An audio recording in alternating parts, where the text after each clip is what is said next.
Bonjour à tous et bienvenue sur ma chaîne Attitude mentale positive. Aujourd'hui, nous allons plonger dans un sujet qui nous concerne tous. Comment enlever les pensées négatives de notre esprit? C'est un défi que beaucoup d'entre nous rencontrent. Vous avez probablement déjà essayé de chasser ces pensées, mais pourquoi est-ce si difficile? Dans cette vidéo, je vais vous expliquer pourquoi il est souvent inefficace d'essayer de supprimer les pensées négatives et comment mieux gérer votre esprit. Commençons par comprendre comment fonctionne notre esprit. Contrairement à une calculatrice, il n'y a pas de soustraction ni de division. En fait, notre esprit ne fait que des additions et des multiplications. Dire « je vais enlever les pensées négatives » vous fait entrer dans un cercle vicieux. Ce que vous essayez de supprimer peut en réalité se renforcer. Plus vous essayez de ne pas penser à quelque chose, plus cela occupe votre esprit.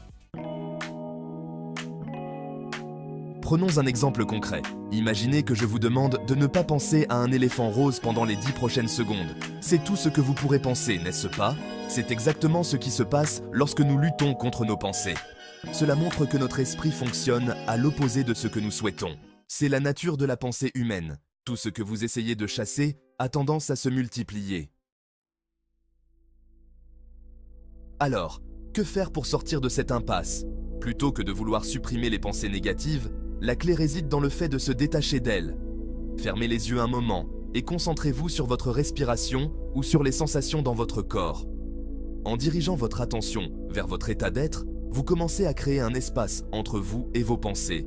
Il est essentiel de réaliser que vous n'êtes pas défini par vos pensées. Ce sont des éléments qui traversent votre esprit, mais vous êtes bien plus que cela. Lorsque vous développez cette conscience de soi, vous découvrez un aspect fondamental de votre existence. Vous êtes vivant ici et maintenant. En revenant à cette sensation de vie en vous, vous renforcez votre capacité à gérer vos pensées.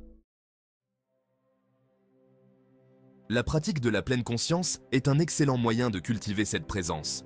Qu'il s'agisse de méditation, de moments de gratitude ou simplement de prendre quelques instants pour vous concentrer sur votre respiration, chaque geste compte. Ces pratiques vous permettent d'accueillir vos pensées sans jugement, en leur donnant moins de pouvoir sur vous. Pensez à l'importance de l'instant présent. Ce que vous ressentez maintenant, ce que vous vivez maintenant, c'est cela qui compte vraiment. Les pensées négatives peuvent sembler écrasantes, mais elles ne définissent pas qui vous êtes. C'est crucial de vous concentrer sur le sentiment fondamental de la vie qui pulse en vous. C'est ce qui doit prendre le devant de la scène. En créant cet espace entre vous et vos pensées, vous verrez que la souffrance, qu'elle soit mentale ou physique, peut diminuer. La colère, l'anxiété et même la tristesse, ce sont des poisons que nous ingérons en espérant qu'ils n'affectent que les autres. Mais cela ne fonctionne pas ainsi. La souffrance est un fardeau que nous portons, mais nous avons le pouvoir de changer cela. Alors, à partir de maintenant, ne vous concentrez plus sur l'idée d'enlever les pensées négatives. Au lieu de cela, alimentez votre esprit avec des pensées positives, des pratiques de gratitude et des moments de pleine conscience. Vous pouvez transformer votre vie en cultivant cette conscience de soi. Si vous souhaitez en apprendre davantage sur ces techniques et découvrir comment vivre une vie plus épanouissante, n'oubliez pas de vous abonner à ma chaîne Attitude mentale positive. Partagez vos réflexions en commentaire et dites-moi comment vous gérez vos pensées.